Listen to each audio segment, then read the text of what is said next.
Welcome back to my next video, everyone. I wanted to talk this morning a little bit about thermos cooking. I've had a lot of interest in that topic since I mentioned it in the video I did about the kitchen. So I'll show you a few things this morning about doing that. It's a really simple way to cook when you're in a van or camping. And some of the other nice things about it, in addition to being easy, is that it gives you an opportunity to save fuel, which is, you know, especially if you're running on small tanks or something, is kind of a big deal. And also, it avoids heating up your van.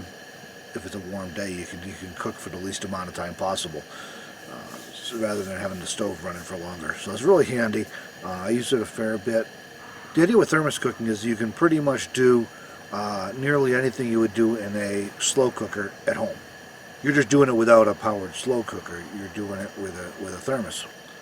So basically, one of the things you want to start with is a good quality thermos. I tried this once before with a plastic one, and it just didn't work. You know, it was more like you would keep your coffee hot for an hour type of a thing, and it didn't really work for cooking in, because you really need to be able to keep the food hot.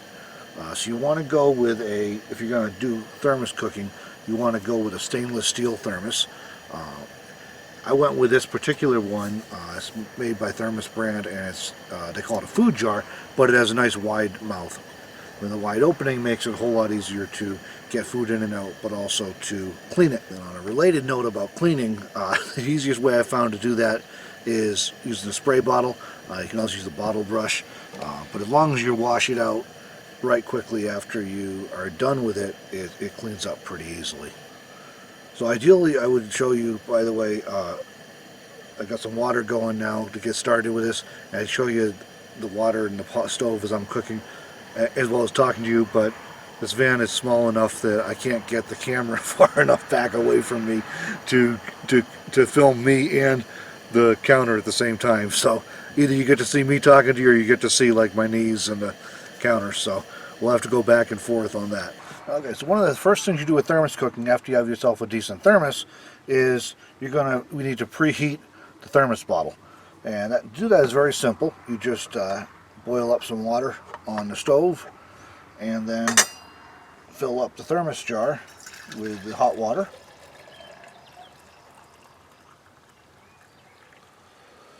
Like so. You want to pretty much fill it up all the way. And then we'll just cap it up and let it set for a few minutes.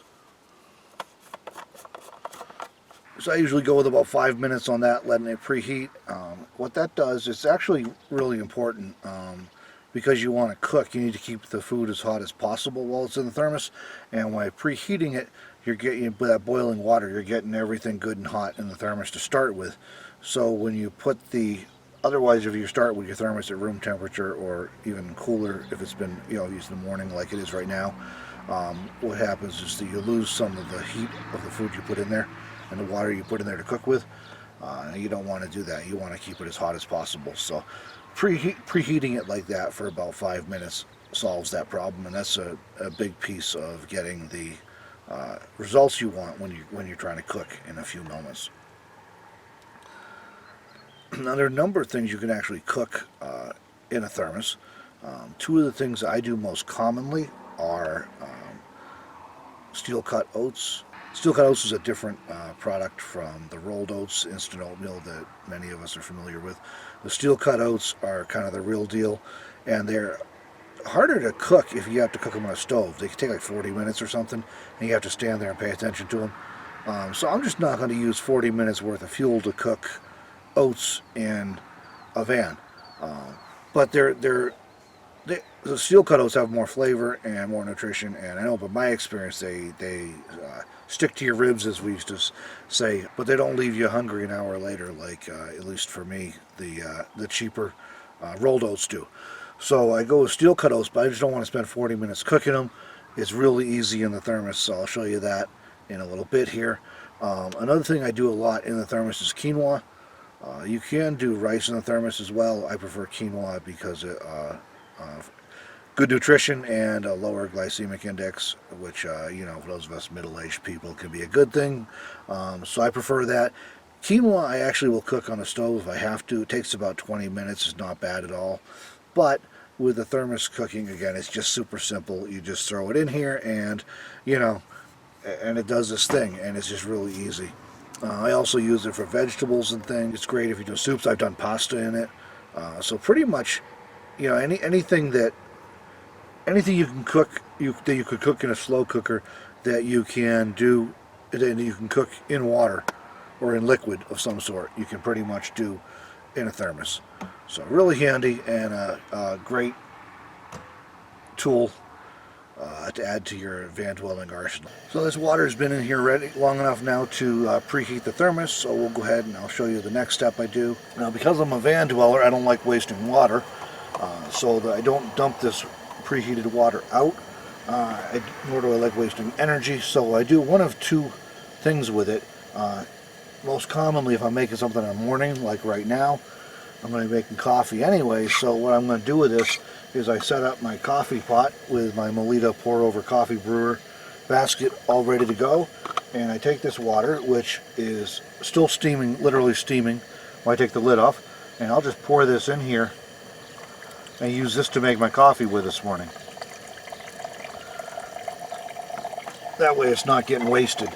Any extra water I have here, or if I don't need to make coffee, let's say if I'm making some dinner in the afternoon or something, what I'll do with the water is I'll pour it into an empty jug and wait till it cools down and just reuse it normally, because I don't want to waste it.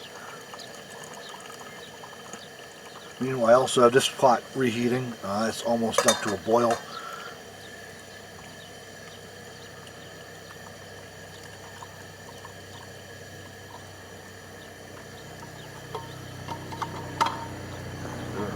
There's nothing special about my stove here, just inexpensive propane one-burner stove, inexpensive stainless steel pots. I like these though because they nest together, so they're kind of handy and they're cheap.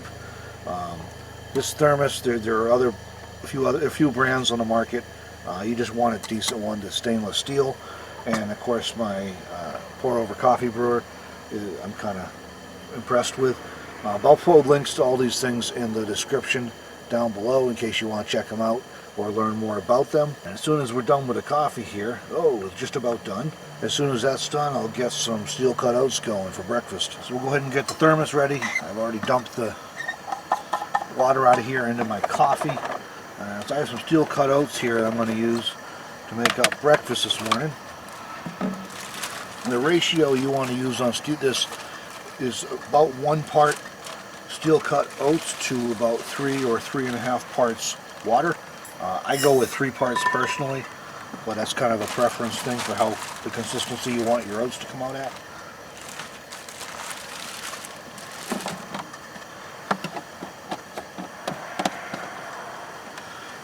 Turn that off.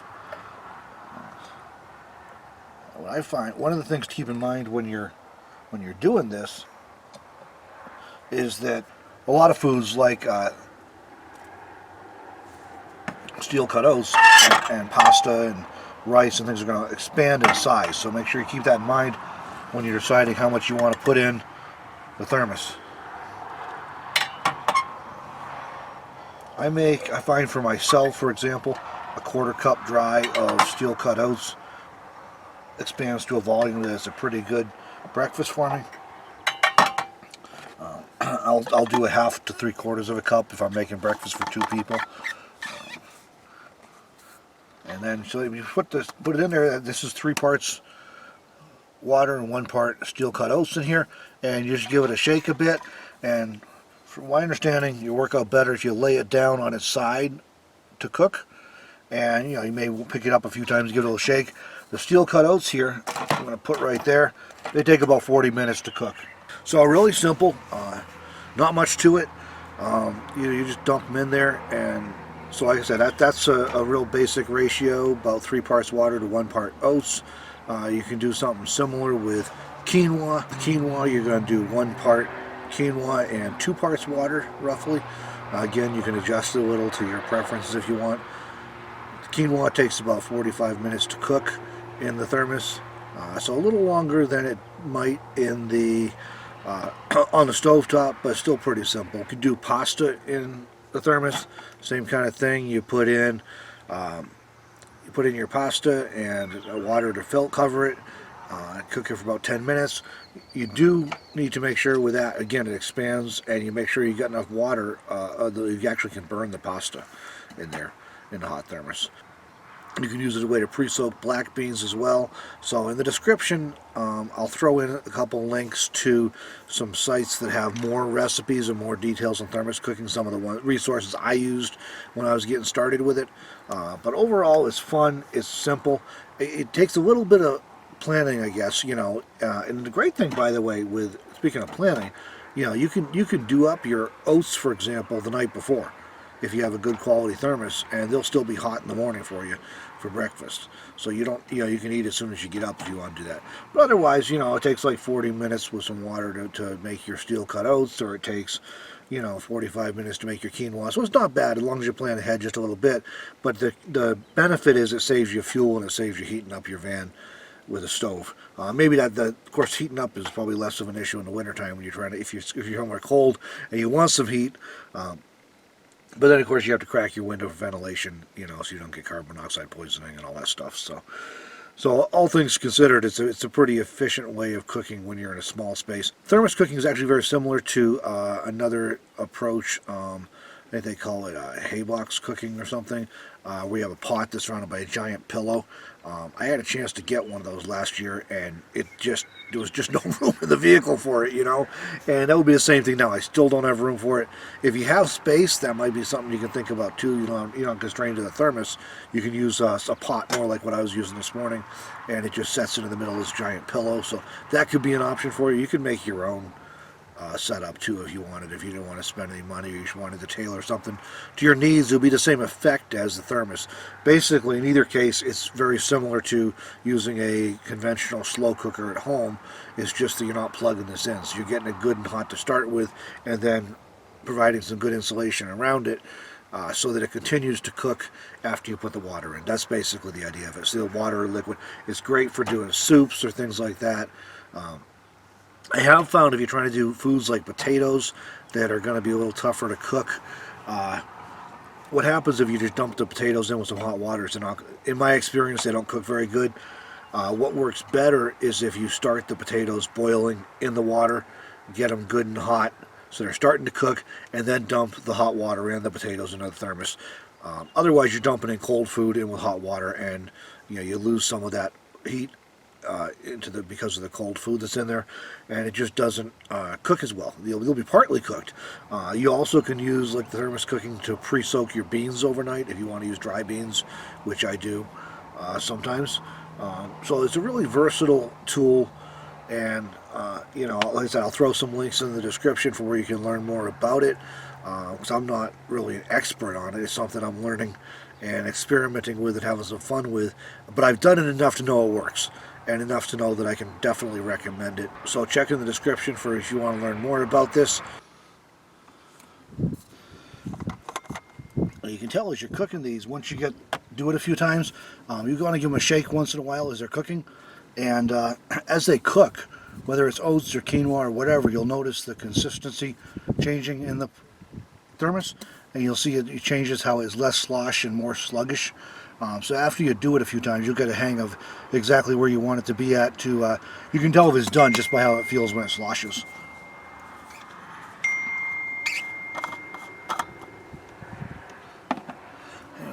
Well, you can see inside here, but there they are, steaming and all cooked up. So, dump them into my steel cup I use as a bowl. I used to have a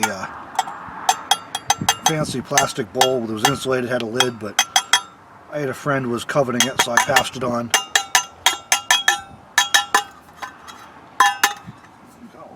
So there's my steel cut oats. And I like to eat these with a little bit of either real maple syrup or honey. But they'll have a nice nutty flavor all by themselves. You don't have to do anything with them. You can eat them plain or with milk or however you like it.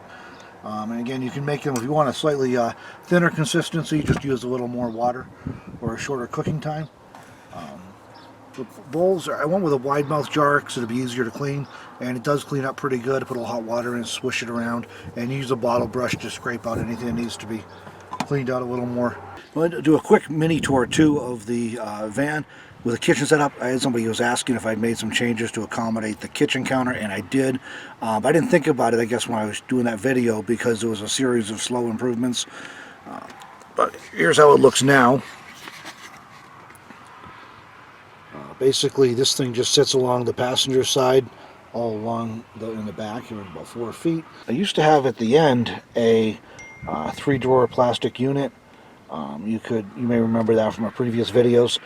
My granddaughter is happily using it now as a toy box, but it just wasn't room for it, and I couldn't cook on top of it because it was too high with a low ceiling in here. So basically, I did remove that and made a few other tweaks to downsize things a bit and just fit things in a little more organized. What I did was opened up the entire side of the van all along on the passenger side, which was great having a space when I wasn't using it, but ultimately I decided it was more valuable to me for kitchen space, so that's how it ended up being reallocated. The battery and electronics, the inverter and USB outlets are actually rest on the end down there, just because it's a convenient spot for them.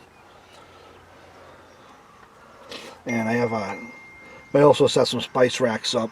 These are just like 3 for $1 from Walmart, and I just screwed them onto the side of the van there, and they provide a great spot for spices and seasonings and that sort of stuff that I use while I'm cooking. And of course, here's my solar charge controller. And meanwhile, everybody, thanks for watching. I really appreciate your support and everything, and we will see you in the next video.